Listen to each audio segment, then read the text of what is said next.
Meron pa tayong 84.7% na hindi pa nakakapag-subscribe sa YouTube channel ko.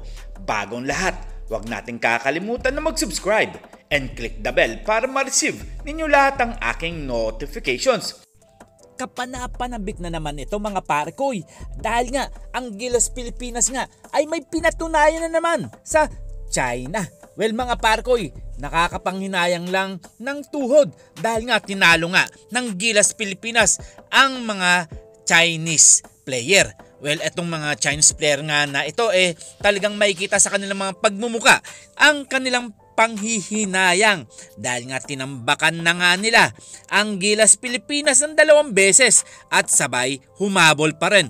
Well mga parkoy, hindi ko alam kung karma-karma lang ba to mga parkoy. Kinain na nga ni Justin Brownlee ang mga nilutong pagkain ng mga Chinese para sa Gilas Pilipinas.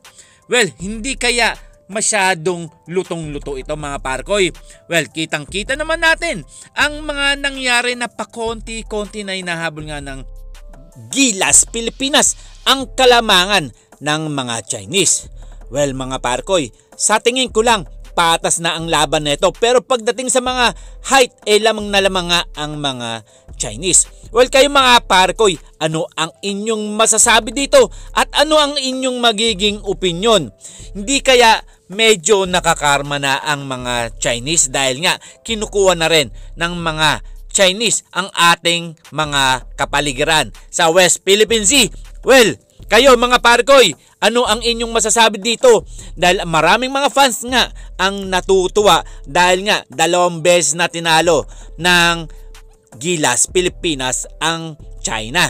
Una nga ang FIBA World Cup at ngayon naman ang Asia.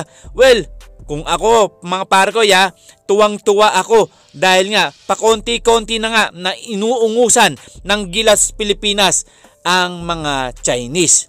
Maraming nanghihinayang ng mga fans ng China na talagang nagsisipag-iyakan na dahil nga tinalo nga sila ng 2 beses ng Gilas Pilipinas. Well kayo mga parkoy, ano ang inyong masasabi dito? And this is Tondoboy Vlogs. I'm out. God bless you all.